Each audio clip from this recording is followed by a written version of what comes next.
Okay, so picture this. It is December 2018. You are in the middle of the ocean. Oh, wow. Starting right in the deep end. Literally, the North Atlantic specifically. It is pitch black, middle of the night. And a storm is just absolutely raging, kind of storm that just swallows all sound.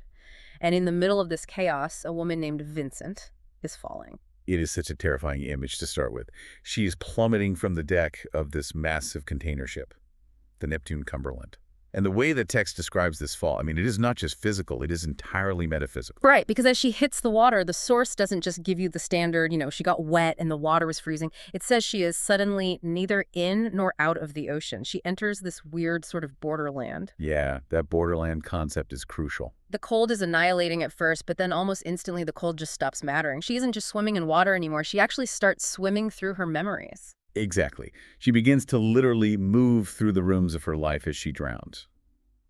And that suspension, that feeling of being caught between reality and memory, between life and death, that is the exact frequency this entire source operates on.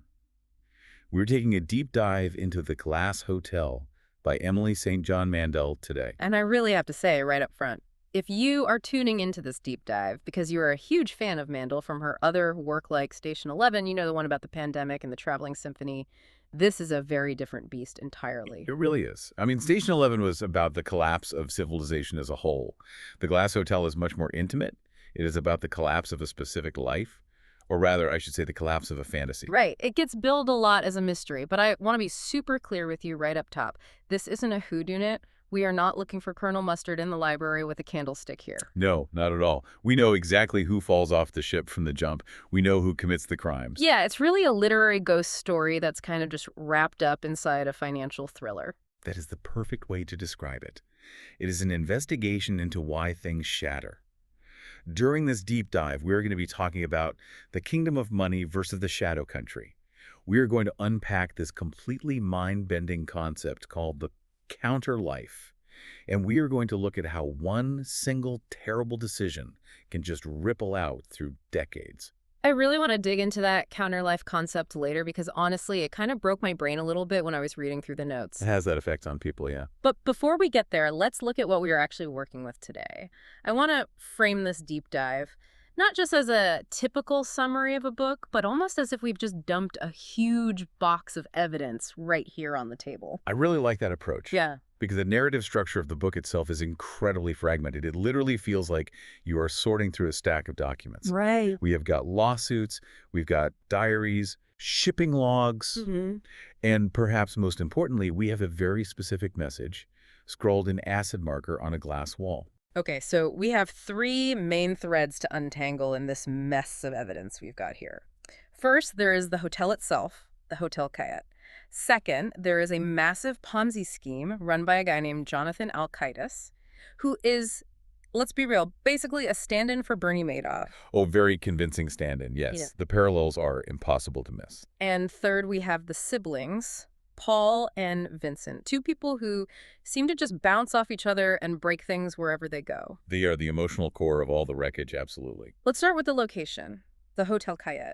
Because in a lot of books, the setting is just kind of background wallpaper, right? But here, the hotel feels like it actually has a pulse, or at least a very specific agenda. It is a character without a doubt. Okay. So let's orient you for a second. We are on the remote northern tip of Vancouver Island. This isn't a place you just pull off the highway and drive to. No, not at all. You have to take a boat from a tiny town called Grace Harbor.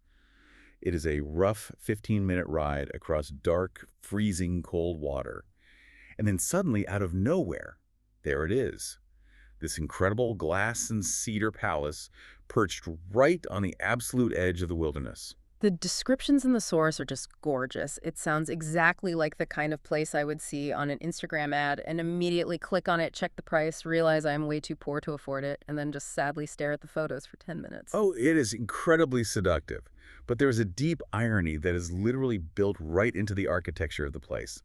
The general manager of the hotel, a character named Raphael, he explains this irony better than anyone else. He talks about this concept of being wilderness adjacent. Wilderness adjacent. That phrase really stuck with me. It sounds like high-end real estate marketing speak. That is exactly what it is. But it actually reveals a very profound psychological truth about the super rich. Raphael argues that wealthy people don't actually want to be in the wilderness. Because the wilderness is dirty. Exactly. It's dirty, it's dangerous, there are bugs, it is wildly uncomfortable. What they actually want is to see the wilderness. Right. They want to look at the jagged rocks and the terrifying dark forest, but they want to view it safely through a pane of five-star glass while holding a perfectly mixed martini. They want the pure aesthetic of danger, but they need it to come with climate control and high thread count sheets. Precisely. They want the dramatic view without any of the actual vulnerability. Raphael calls the whole setup surreal. Think about it. You have this impeccable five-star dining experience, the best food imaginable. But your cell phone does not work at all. Right, you are entirely in a dead zone. Yes, it creates this artificial bubble where time basically just stops. The outside world, the wars, the poverty, the politics, it all just feels like a distant dream. For the people inside, the only reality is the hotel. Which honestly makes it the perfect isolated setting for a crime or tragedy. And that brings us right to the inciting incident of the whole story. The graffiti. Exactly. It is 2005. It is late at night. The lobby is totally quiet. You have got a guest named Leon Prevant down there. He is this wealthy shipping executive who can't sleep, so he is just sitting in the lobby. You have got Walter, the night manager, and you have got Vincent, who at this point is just a 20-something bartender working her shift. And suddenly, the entire illusion of perfect safety is shattered. They see something on that massive glass wall, the wall that separates them from the dark forest outside. It is graffiti, but it is not just regular spray paint that some maintenance guy can wash off the next morning. It is written in acid marker. Which means it etches right into the glass. Right. It eats into it. It is permanent scarring on the building itself. And the message itself, I mean, it is visceral. Yeah. It is not some generic political slogan. It is not a gang tag or a teenager's name. The message says, why don't you swallow broken glass? I mean, even just saying that out loud makes me physically cringe. It is so incredibly violent. It really is. Yeah. And notice the reaction of the people inside who read it. Leon Prevant, the wealthy guest, is deeply disturbed by the sheer specificity of the threat. It feels less like vandalism and more like a personal curse. Right, like if someone writes F you on a wall, that is just a generic, angry insult. But swallow broken glass is a very specific wish for someone to suffer immense physical pain. Exactly. It fundamentally disrupts the fantasy of the hotel. That glass wall was supposed to keep all the chaos and ugliness of the real world out. But now the chaos is literally written on the barrier itself. It forces everyone inside that cozy bubble to look at something intensely ugly. And we actually find out pretty quickly who did it. It wasn't some random vandal wandering out of the woods. It was Paul, the night houseman. Who also happens to be Vincent's half-brother. Yeah, so let's just pause on Paul for a second, because when I was going through this, my first thought was just why? Like, he works there, he knows there are cameras, or at least people who will figure it out. He knows he's going to get caught. What is the actual logic here? Well, on the surface level, there is a logic. Or at least a basic transaction that explains it. Paul was paid to do it. Right, by Ella Kaspersky. Yes. She is this disgruntled guest. Yeah. Extremely wealthy and extremely bitter. She has a very personal vendetta against the owner of the hotel, a man named Jonathan Alkaitis, who happens to be arriving the very next day. Oh, okay. She wants to rattle him. She wants Alkaitis to walk into his pristine, beautiful hotel and immediately see a threat. So she finds the sad, broke night houseman and bribes him to write this horrifying message. Okay, so he gets paid. That makes sense on paper because he needs the money. But reading through Paul's internal monologue in the source, it really didn't feel like he did it just for the cash. The money felt almost secondary. Oh, absolutely not. The money was merely the excuse he needed to do something he already wanted to do. Yeah. Paul is a character who is completely defined by his internal noise. He is an addict. He feels like an absolute failure in life. He is incredibly jealous of the wealthy guests he has to serve every day. And there's this one line in the text that explains his real hidden motive perfectly. It says he wanted to bleed a little chaos out of the world. Bleed a little chaos out of the world? Man, that's heavy. It is incredibly profound. He is so full of internal chaos himself, so much shame and anger and noise. He feels like he is constantly on the verge of just exploding. So writing that horrible message was almost a way of exorcising his own demons. He had to scratch his internal pain onto the surface of that perfect, pristine hotel. It's almost like he desperately needed to make the outside world look as broken and ugly as he felt on the inside. That is a brilliant way to put it. And this moment, this specific act of writing the graffiti, it acts as the big bang of the entire narrative. Think about the conversion happening right in that lobby. Right, everyone is there. You have Paul the perpetrator. You have Vincent the witness, who is completely humiliated because she knows it's her brother. Mhm. You have Alkaitis, the ultimate target, who arrives soon after and sees it. And you have Leon Prevent, the innocent bystander whose life will eventually be destroyed by Alkaitis. All of their separate timelines just crash into each other right there at that damaged glass wall. Exactly. Yeah. But to really understand why Paul is such a profound mess and why Vincent reacts to everything the way she does, we really have to look back at their history. Because these aren't just a couple of bad employees making poor choices. These are deeply haunted people. Haunted is absolutely the right word, especially for Paul. Let's talk about the ghost of Charlie Wu. Because honestly, reading this backstory made me feel, well, it made me dislike Paul intensely, but at the same time, it made me really pity him. It is a very hard balance to strike as a reader. Mm. Paul is not a traditionally likable guy at all. He is whiny. He is deeply self-destructive. But the root of his behavior is just so tragic. So flashback to the late 90s. He is at the University of Toronto. He is studying finance because he thinks he should, but he absolutely hates it. What he really wants is to be a composer. He desperately wants to be part of the cool underground artistic crowd. I mean, I think we have all kind of been there, right? That intense desperation in your early 20s to just be accepted, to be seen as cool by the people you admire. Sure, that is a universal feeling. But Paul takes that desperation to a very dangerous place. He meets this indie band called Baltica. He becomes completely obsessed with their violinist, a woman named Annika. He basically follows them around like a lost puppy. Yeah. And he feels like he needs to offer them something to justify his presence. He wants to be useful to them. So he decides to offer them drugs. The blue pills. Yes, ecstasy. Yeah. And here is where the toxic sibling dynamic really comes into focus. He gets these pills from his sister Vincent, but when he offers them to the band, he lies. He tries to look casual and says he bought them but didn't really want them. Right, trying to play it off. Exactly. So he gives them to the band. The keyboardist, a kid named Charlie Wu, takes the pills, and he has a severe bad reaction. Yeah. And he dies. Just like that. A random night out, a bad pill, and a kid is completely dead. And Paul's entirely responsible. He knows it.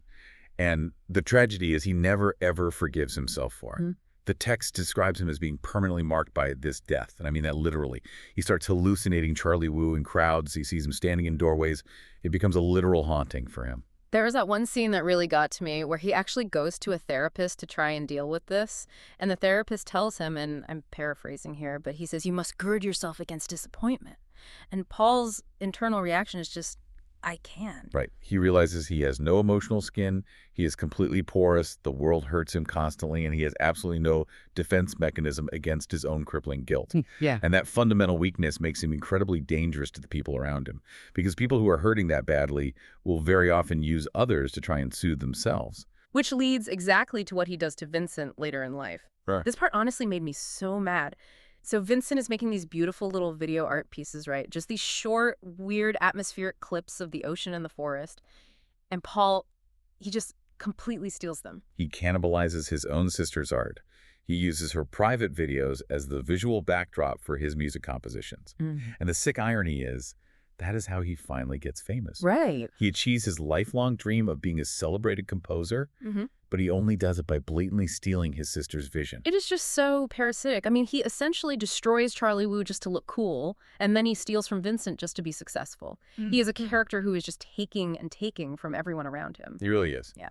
Which naturally brings us back to Vincent. If Paul is a parasite, Yes. Vincent is, well, Jonathan Alkaitis eventually calls her a chameleon. Vincent is a lot harder for me to pin down emotionally. She Yeah. is definitely tragic. I mean, her mother drowned in the ocean right near the hotel when she was just a kid. There's this huge ambiguity about whether it was an accident or a suicide. But despite all that trauma, she also comes across as incredibly cold sometimes, very calculated. I think pragmatic is probably the most accurate word for her. She is fundamentally a survivor. So when she meets Jonathan Alkaitis at the hotel, this is right after the whole graffiti incident, he is this significantly older billionaire financier. Right. And she is just a bartender living in these cramped, mildewy staff quarters. I think most people looking at that dynamic from the outside would immediately say, oh, it's a romance. Or more cynically, oh, this is just a classic sugar daddy situation. But reading her perspective, Vincent doesn't see it as a romance at all. No, not for a second. She looks at Alkaitis and she sees a door opening. She sees a ticket out of her current life. It feels very entirely transactional. It is entirely transactional. But the source asks a very compelling question here. Isn't almost everything inside the kingdom of money transactional at its core? Vincent just decides to stop pretending otherwise. Right, she just embraces it. Exactly. She enters his ultra-wealthy world, and she consciously creates a variation of herself. She even pretends to be his legally married wife. She lies to people later on and casually mentions they are married when they never actually tied the knot. She meticulously studies the role of the wealthy trophy wife, and she just plays it flawlessly. There is that incredible quote from Alkaitis where he is observing her, and he says she sees what a given situation requires, and she adapts herself accordingly. It is a high-level survival mechanism. Yeah. She essentially dissociates. She completely cuts off the part of herself that feels or judges or has personal opinions, and she just becomes whatever the room needs her to be. Yeah. It's an unspoken contract between them. She provides beauty and youth and grace. And in return, he provides absolute financial security and an absurdly enormous house. I love how you phrase that. It really is a contract. It's like she's saying, I will be your beautiful scenery if you will be my impenetrable safety. That's exactly it. But the ultimate danger of playing a character for too long is that you might actually forget who you are underneath the costume. Vincent definitely starts to get lost in her own performance. And the grand stage for this massive performance is what the book refers to as the kingdom of money, which is the perfect transition to talk about the man who built that kingdom, Jonathan Alkaitis. The absolute king of the castle. Here is the thing that really struck me about Alkaitis.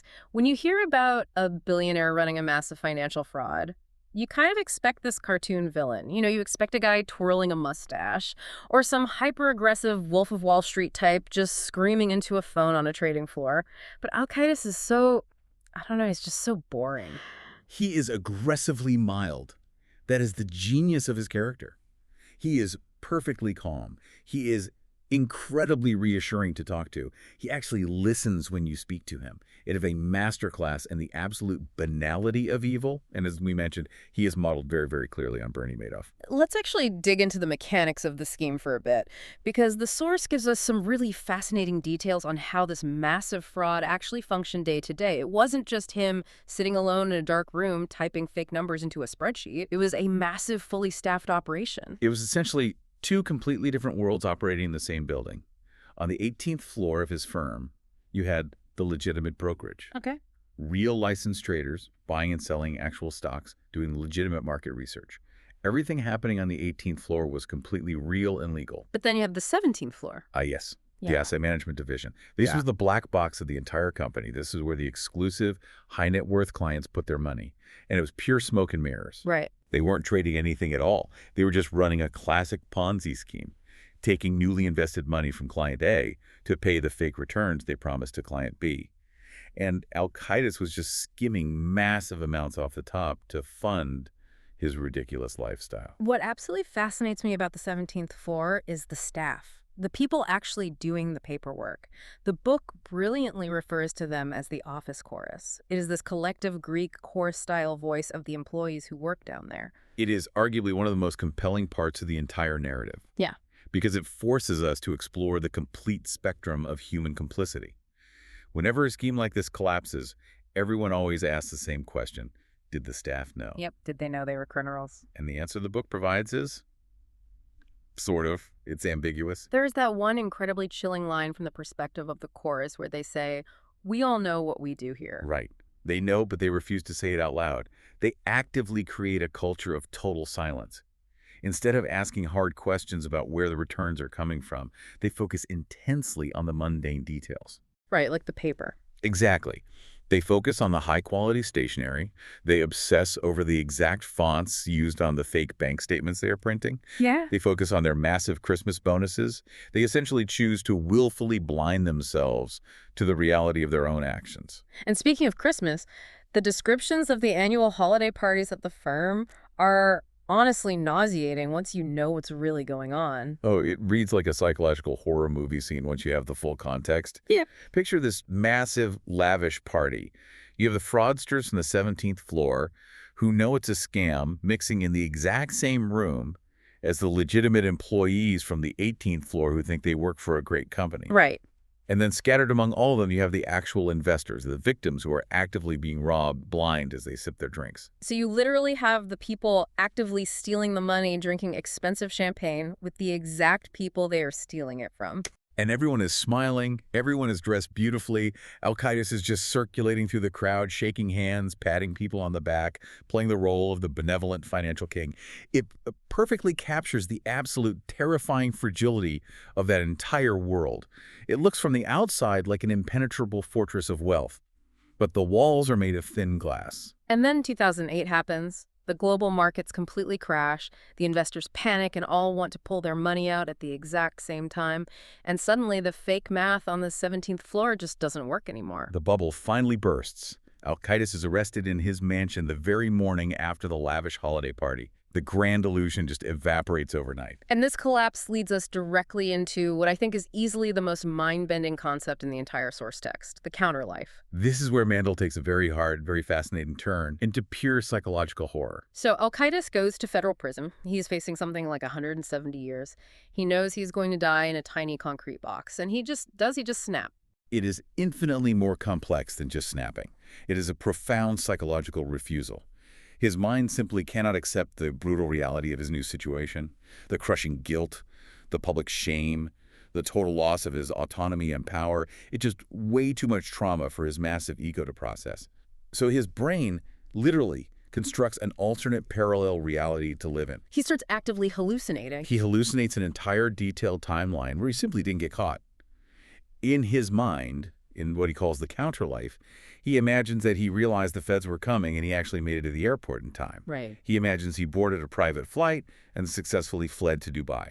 He imagines he is currently living under an assumed name in a luxury hotel over there, completely safe, and just ordering expensive room service. And what's crazy is it's not just like a fun daydream to pass the time. You know, like when you're stuck in traffic and you think, man, I wish I was on a beach in Hawaii right now. He literally loses the cognitive ability to distinguish between the two realities. He is physically sitting on a metal cot in a freezing prison cell, but he genuinely believes he is relaxing in a luxury hotel room. Yes. He starts confusing the actual prison guards walking by with hotel concierge staff. He confuses the harsh sounds of the cell block doors slamming with the distant sounds of a busy city street in Dubai. It entirely blurs the firm line between memory imagination and current reality. It's the ultimate coping mechanism. It is extreme dissociation. The counterlife basically becomes his actual real life because his actual real life has become completely unlivable to him. But I really want to pause right here because while Alkaitis is safely tucked away off having a psychotic break and enjoying his imaginary room service, very real people in the actual world are suffering immensely because of him. We absolutely have to talk about his victims, specifically a character named Olivia Collins.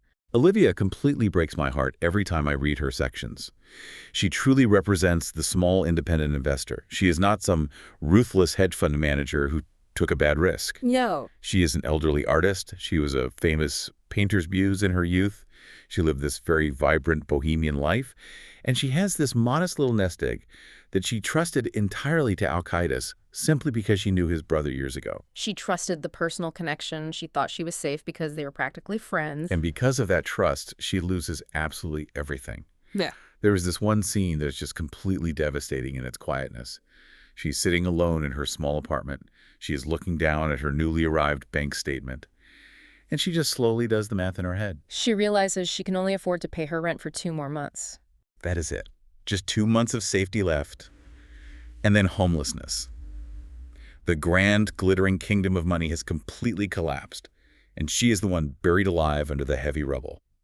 Alkaitis gets to happily hallucinate in his fake Dubai hotel, but Olivia is left staring at the very real, terrifying prospect of dying alone on the street. It is just incredibly brutal to read, and her story transitions us perfectly to the other side of this world because the source asks if you fall out of the kingdom of money, where exactly do you land? You land directly in the shadow country. The shadow country. I mean, it sounds like a magical fantasy realm, right? Like something out of Lord of the Rings, but it's actually just America. It is the invisible underworld of the American economy.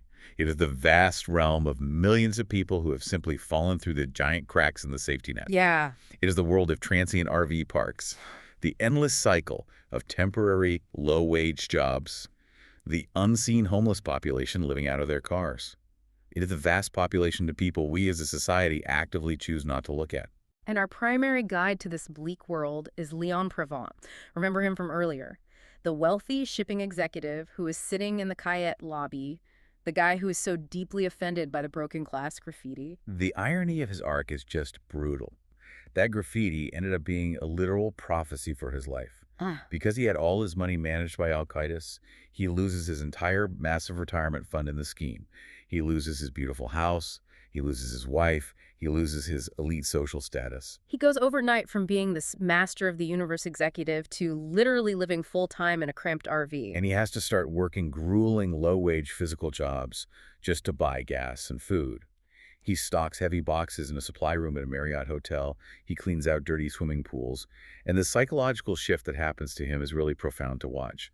He has this deep realization that relaxation was difficult. Right, because when you are poor, you simply cannot ever relax. Exactly. Your brain is constantly locked in a state of calculating basic survival. How much gas do I have? Will this paycheck cover food? There is this one incredibly poignant moment where he is in Vegas working some random temp job, and he is walking on the sidewalk and he sees those little neon flyers scattered all over the ground. You know, the ones that say girls to your room in 20 minutes. Yes. Yeah.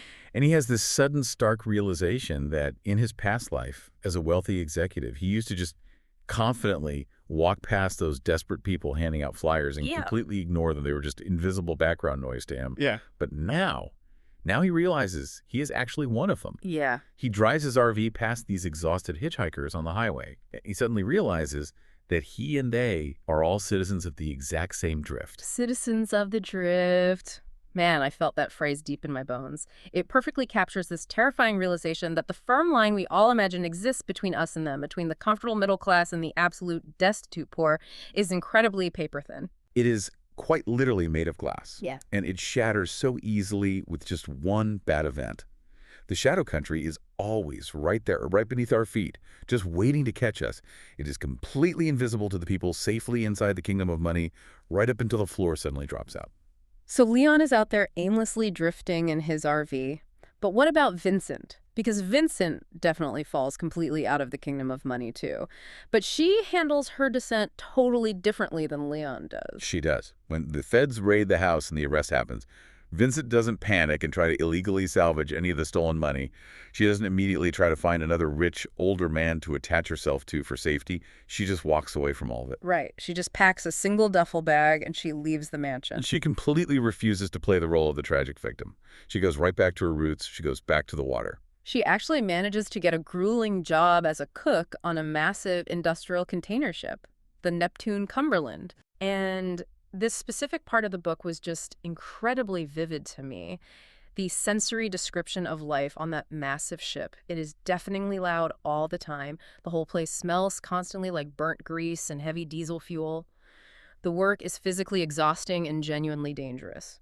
It is in every single conceivable way the exact opposite of the pristine, quiet Hotel Cayette. It is the absolute anti-hotel. Yeah. The Cayette was entirely fake as a curated illusion, but the container ship is undeniably real. The hotel was entirely about presenting an appearance of luxury, but the ship is purely about raw industrial function. And shockingly to everyone, including herself, Vincent absolutely loves it out there. She actually has a line where she says, "I've never been so happy." Why do you think that is, though? Yeah. After living in absolute billionaire luxury, why is she happiest chopping onions on a rusty ship? I really think it's mostly because she finally doesn't have to pretend anymore. She doesn't have to be the perfect, smiling, fake wife to a monster. She doesn't have to be this exhausting, constantly adapting chameleon. She just has to stand in a hot galley, peel 100 pounds of potatoes, and try not to fall overboard. There is a deep comfort in how simple and honest that existence is. Exactly. It is fundamentally honest labor. She finds a very real, kind of profound peace in the strict daily routine of the kitchen and in the endless isolating vastness of the open ocean around her. For the very first time in her entire adult life, she isn't actively performing a character for an audience. She's just finally allowed to be Vincent. Right up until she suddenly disappears. And with that, we are pulled violently right back to the very beginning. The narrative loop finally closes. We are back in December 2018. The massive storm hits the ship. Vincent steps out onto the freezing open deck. Maybe she just wanted to film the massive waves for her art, or maybe she just wanted to feel the raw power of the storm, and she falls over the railing. And as she drowns in that freezing water, the book moves away from realism and enters this deeply surreal, almost spiritual territory. We talked earlier about Alkaitis and his counterlife being a pure delusion, a hallucination brought on by stress. But what actually happens to Vincent in the water feels fundamentally different than that. It feels much more like an expansion of reality. She starts seeing real apparitions. She sees her brother Paul in vivid detail. She sees Alkaitis in his cell. But here is the central mystery the source leaves us with. They see her too. This part gave me genuine chills when I read it. Alkaitis is sitting in his prison cell, or in his own mind. He's in his imaginary Dubai hotel lobby, and he suddenly sees Vincent walking right past him. She is completely soaking wet, dripping water onto the floor, and she's wearing her stained ship cook's apron. And at that exact same moment, Paul, who is thousands of miles away walking in Edinburgh, having finally become a successful composer, he vividly thinks he sees Vincent standing on the street looking at him. So what is actually happening in the text here? Is she a literal ghost crossing over to say goodbye, or are they just hallucinating her simultaneously because of their own immense lingering guilt? The book very intentionally refuses to answer that question definitively. It strongly suggests the existence of a permeable border. It implies that in moments of extreme high emotion, moments of sudden death or crushing guilt or deep madness, the firm walls that separate people and realities just temporarily thin out. Maybe she is actively haunting them from the borderland. Or maybe their own desperate guilt is somehow summoning her to them as she passes. I personally think it is a bit of both. They both failed her profoundly in life. Paul selfishly used her and stole her art. Alkaitis essentially bought her youth and dragged her into his lives. And in her final fading moments, she returns to them. Not necessarily as a terrifying, vengeful spirit, but just as a heavy, silent presence. A reminder of what they broke. Then she finally slips away and enters what the book beautifully calls the ocean of memory. That specific phrase really perfectly synthesizes the core themes of the whole deep dive. Think about the title itself, The Glass Hotel. Glass is supposed to represent clear transparency. We look through it and we think we can clearly see everything on the other side. But in this story, that transparency was entirely faked. Right. The massive Ponzi scheme was entirely opaque, designed to look clear. The hotel was an artificial bubble, pretending to be part of nature. But glass also represents extreme fragility. It shatters so incredibly easily. Just exactly like their carefully constructed lives. Just like the global economy in 2008. Just like the fragile barrier separating the living from the dead. Man, that is a whole lot of heavy existential dread to process. But before we wrap up today, I want to leave everyone listening with the one specific thought from this source that has genuinely been keeping me up at night. The counterlife. It is without a doubt the most haunting idea presented in the entire book. We spent time looking at Alkaitis, literally hallucinating that he was safe in Dubai. That is obviously an extreme clinical version of the concept. But the text deeply suggests that we actually all have a counterlife. Every single one of us. Yes, we do. It is the alternate life you simply didn't live. It is the major life decision you ultimately didn't make, the person you almost married but didn't, the risky career you were too scared to try, so you turned it down. It is this quiet ghost life that just constantly walks right alongside your actual real life. We all have those quiet moments lying in bed where we think to ourselves, what if? What if I had just taken that other path? And usually we just brush it off as a silly daydream and go to sleep. But Mandel asks a much more terrifying question. What if that alternate version of you is actually real in some parallel sense? What if they're just walking silently on the other side of the glass? So as we sign off, I want to ask you directly, what is your counterlife doing right exactly now? Are they happier than you are? Are they safer? Or are they somehow the ones standing in the dark looking through the cold glass at you? It is a genuinely haunting question to sit with. It really is. Thank you so much for diving into the deep end with us today. Stay afloat out there. See you next time.